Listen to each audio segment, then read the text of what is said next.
Hello and welcome to India Top Doctor. Today we are back with another episode of the Health Dialogue. And today we will be talking about a very serious issue going on at this time. Yes, you are right.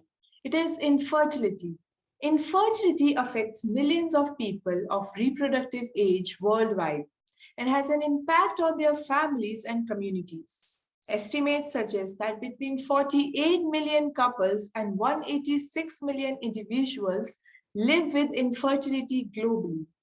To know more about this, today we are going to have a little conversation with Dr. Ruchi. So let's welcome her. So welcome to India Top Doctor. As you know, today we will talk about infertility, but before we move ahead, can you tell our audience something about yourself? Hello everybody, I am Dr. Ruchi and I am a senior infertility specialist. I have been practicing for the past more than 25 years and I currently have two IVF centers.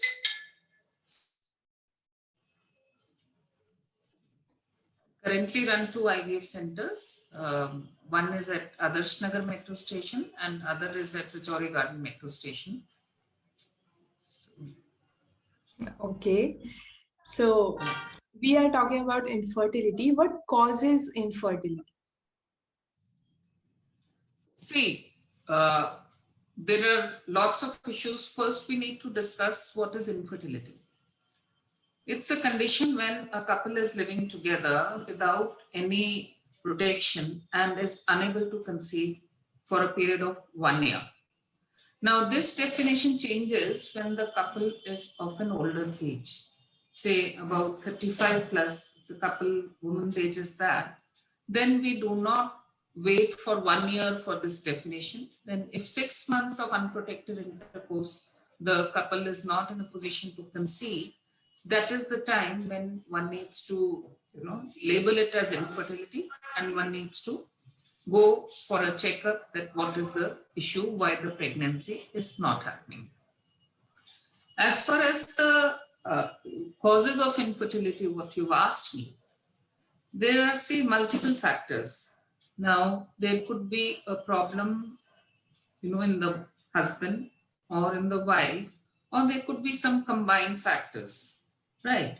So we need to first understand the history, whether they are living together or not. Most of the time, couple comes to us and, they have their jobs in different cities. So if they are coming and they are complaining that they are not getting pregnant, it means that they are not together. So the fertile period when the egg is released, that time they are not together, so pregnancy will not happen. So first we need to take a detailed history. In detailed history, there is history of living continuously together. Then for husband, we have to ask about certain things which affect the sperms, like smoking. Right? Smoking very severely affects the sperm, the number of the sperm, the quality, the quantity, everything gets affected with that. Then as the any other vices if they're having, or they're working in a very heated environment, that also kills the sperms. So these things we are in a position to evaluate through the history. For a female partner, there are other things which are attached. Most important is the age. The older the woman is, the lesser are the chances of her getting pregnant. So plus, simple history of the menstrual cycle, whether cycles are regular or irregular, they are delayed periods, or scanty periods. So these indicate a lot of things why the pregnancy is not happening. Plus any history of any tuberculosis or diabetes, these things are going to have an impact on the fertility of the couple. Age of marriage is very important. As I said, that the younger the age group, the chances of getting pregnant are much higher. So then the lifestyle is important. If you're having a sedentary lifestyle or you're doing night shifts, you are inactive, all these things will, add on to the problem of infertility. Okay. So right now I just shared a statistic, an estimation statistic that how number of people, large number of people face this problem, but there is still an immense amount of lack of knowledge about infertility. So can you tell me why addressing infertility is important? See, addressing infertility is very important because when the couple is unable to get pregnant, right, there would be advices from the neighbors, from the friends, from everybody. Go to this temple and go to this place. You will get pregnant. So what happens is in all these suggestions, the time period, which is very important, gets lost. You're going to the quack, somebody is giving you some kind of pill, some things, that self-treatment is actually harmful because it's not taking you anywhere. So addressing the problem, the couples are, uncomfortable discussing their problem because whosoever the, wherever our social fabric is like that, wherever you go, they will ask you, why you are not getting pregnant? Why are you not doing this? So unless they are comfortable knowing that there is a problem, they will not be able to address it. They will not be able to go for the treatment. It is not a taboo. There are, very simple treatments available. It's just, focusing on the treatment and looking for the result, taking the right path. They may be just see a simple solution. If you're not living in the same city or if you're having a shift duty, you need to organize those things so that this problem is treated without much effort. But definitely once you go to a specialist, you will be investigated. We will pinpoint what is the problem and we will give you the solution accordingly. So it's very important, rather than postponing the treatment, it is better to come out in open and ask what is the problem with us and what we should do to streamline this and to get pregnant. So that's why the addressing the infertility issue is really important. Right. You said it was important, but still, in some places, infertility, as you said, is considered as a taboo. So there are my next questions that there are few myths that are going around in the world, or especially I wouldn't name the country, so let's move ahead. So I would like you to clear that. Number one is using, some people assume that using birth control can cause infertility. Is it true? See, using birth control pill does not cause infertility. Birth control pill is used just to suppress the hormones in the body. The ovulation is suppressed for the period of time for which you are taking the birth control pills. The moment you stop taking it, if there are normal ovulatory cycles, if the normal egg formation is there, then birth control pill is not interfering with your fertility. It's a very scientific medicine and it is a very scientific way to regularize the cycle. The time period for which you are taking the birth control pill, definitely the pregnancy will not happen if you are not skipping the pills. But thinking that birth control pill is going to make you infertile is a biggest myth which we can hear. That was really a detailed myth buster you just gave us. Another assumption is that if a man ejaculate, he's not infertile. Is it true? Not at all. Not at all. Fertility depends upon the sperm. Okay. Now the sperm, there are different parameters when we get a semen sample to check. There are different parameters which we check and we find out whether this ejaculate is containing the sperms. There can be an ejaculate which has no sperms, which we call as azoospermia. So once the ejaculate is there, we liquefy the ejaculate and it is checked under the microscope for lots of things.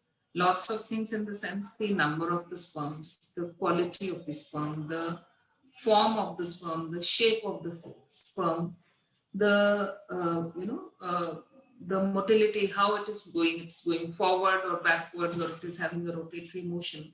So these things are checked up on that in that ejaculate. having an ejaculate is no surety that the sperms would be in there, or it would be a healthy ejaculate, a normal ejaculate, right? So the ejaculate needs to be checked. One important thing which I want everybody should know, that the ejaculate needs to be checked within half an hour. What happens is there are various collection centers. You go for a sperm testing, you go give the ejaculate there. If the sample is left, unattended for maybe 1 hour, 2 hours, then the sperms will die. Sperm count will definitely be very low. So that will not be an accurate estimate of the sperm. So I advise for all the infertile couples that they come to an infertility center and get their semen tested right there, rather than giving the sample in a collection center and getting a report which is not 100% okay. So I think this myth has been addressed now. Absolutely. And we talked about infertility and how the awareness is really important in this case, but what's involved in the evaluation of infertility? What is all the process? Can you tell us about that? Yes. See, everything is very scientific and very simple. Once the couple comes, first thing which we discuss is the history, which I have already discussed in my previous questions. So we take the basic history, whether the smoking is there, or delayed periods are there, or the lifestyle. These things are very important. After that, there is a evaluation part. You have to evaluate the husband, you have to evaluate the wife. Both have to be evaluated. What happens is, there's a mindset, let's first evaluate the female partner. If everything is, there's a problem, then we'll solve that problem. And it happens, 4 years, 5 years pass by and nobody thinks of getting the male partner examined. So that is not true. First thing is, when the couple comes, first thing is, most important, simplest thing is to get the semen sample checked, right? That is a most important step for any infertile couple. The semen partner has to be checked, right? And the parameters which I've already discussed are checked in detail under a big microscope so that we can find out where is the problem in the sperm. Next comes the female partner. For female partner, there are different tests which are required to check each and everything. So there can be a problem with the hormones, there can be a problem with the eggs, there can be problems with the tubes, there can be problem with the uterus. So these are 4 things which are very important to be checked. So problem in the hormones can be easily checked with a simple blood test. So there are different tests which we will be checking for your thyroid, for your prolactin, or different AMH levels which we need to check. These will be done, you don't have to come necessarily on a specific date. It can be done any time of the cycle. So first thing is we evaluate the blood, basic test of the hormones. Next comes the test for the tubes. Tubes and uterus can be checked by a simple test which is called as a hysterosalpingogram, in HSG in common terms. HSG, I would like to tell, is a little painful procedure. In this, what happens is we insert the dye in the uterus and we see whether the dye comes out in both the tubes. So it can tell us about the size, the shape of the uterus, the tubes, and whether the tubes are open or closed. If the tubes are open, that means one major hurdle is out of the problem. Okay, one major hurdle is over. So this test is very important, extremely important to check whether the tubes are open or closed. Now is the evaluation of the egg. Evaluation of the egg can be done by the blood test or by a simple transvaginal ultrasound. Transvaginal ultrasound is a special kind of an ultrasound in which we insert a probe inside the vagina and we check for the problem in the pelvic area. which will include the ovaries, which will include the tubes, which will include the uterus, right? So with the transference scan, we can pick up whether there are egg formation is there or no. Is there any cyst in the ovary, or is there any other problem, tubo-ovarian mass? It can pick up any problem in the tube, whether the tube is having fluid collection, which is called as hydrosalpinx, or it can pick up any problem in the uterus. Uterus can be having a fibroid or some septum or biconvoid or a thin endometrium. So all these problems can be just picked up within 5 minutes by this simple transvaginal scan. So this scan is one of the most important step in your infertility treatment, because specialists will come to know what is the exact issue. So these are the basic tests we need to do.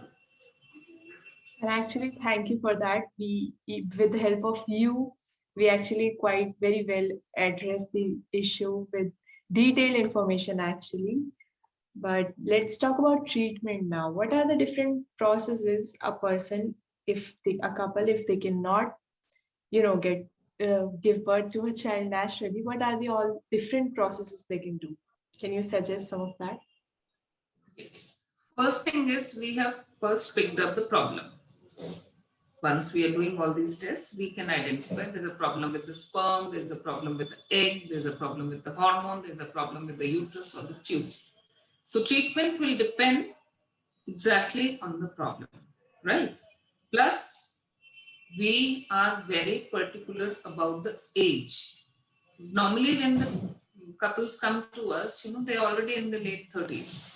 So if we waste more time for them, they lose that fertility in their body. So we need to really hurry up, and we need to evaluate them properly, and then we need to give them a direction that this is the right treatment for you. Different treatment options are available. Simplest is the ovulation induction and timely meeting, in which when everything is okay, the tubes are okay, the eggs are okay, everything is okay, then this is the basic treatment which is offered. In ovulation induction, we give medicines to form the eggs, and then we evaluate that egg formation with the transvaginal scan. There are 3 to 5 scans which are required in a cycle. And then we tell the couple that this is the fertile period, this is the time when you have to be together so that the pregnancy can happen. So this is the basic treatment of ovulation induction and timely meeting. Next step is the intrauterine insemination, IUI, which is commonly called. In IUI, what happens is similar steps are done of ovulation induction. The eggs are formed, and then when the egg is about to rupture, that is the time we take the semen sample and we prepare the semen sample in the lab, and the best semen is the best sperms are inserted into uterus. So the success rate of IUI is about 10 to 15% in the best circumstances when everything is good. The eggs are good, the sperms are good, tubes are okay, uterus is okay, hormones are okay. The best success rate is about 15%. Right. After IUI comes the next step, which is called as the IVF, in vitro fertilization. Basic difference between IUI and IVF. That's what most patients ask us. In IUI, we insert the best semen sample, prepare it and insert it into the vagina, into the uterus. But in IVF, we are forming an embryo in the lab outside the mother's body. The embryo is formed, this embryo is inserted into the uterus. So this is a totally different technique, very scientific, and it requires a lot of steps when we reach there, forming the embryo and inserting into the uterus. So these are the different options which are available for an infertile couple. And any other option than that? Stress relief. Stress relief, yeah. And can you aware our audience about the need, if these processes doesn't work, like can you aware them about adoption? Adoption, see, definitely adoption is a very good option which is available. But then you need to go and register yourself and documents this CARA where you need to register and you can take the assistance of the government and get a baby from there. Right. That was accurate information. Is there any process that people can follow to improve their fertility? Of course, see, uh, you have to have a healthy lifestyle. Eat green leafy vegetables, eat fresh fruits. Delicious food is important. Try to have a life which is stress free. Right? You know, these shift duties bring in a lot of stress. So try to have a good 8 hour sleep. Also, do not have a sedentary lifestyle. For a woman, it is important not to gain weight. The more weight is gained, the more cycles are delayed, the ovulation does not happen. So weight control is very important. Avoid junk food, avoid coffee, avoid smoking. Smoking harms more, is worse than drinking. So smoking has to be avoided by the couple. So these are the things which one needs to look into. Thank you so much for the important guidelines. My last question from you is that you are a frontline worker. What are all the COVID protocols you are following in your organization or for your safety and for your family as well?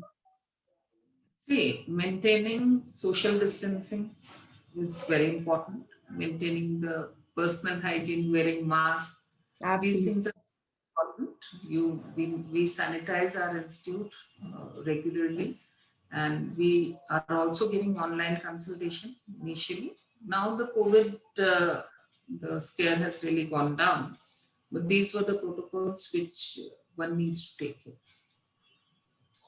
Okay, thank you so much, ma'am, for being here with us. It was really great in talking to you. Pleasure was mine. Thank you so much. Thank you so much, ma'am. And if you guys want to book an appointment of Dr. Ruchi Malhotra, you can do the same by visiting India Top Doctor. And for more such videos, keep following India Top Doctor. Thank you so much.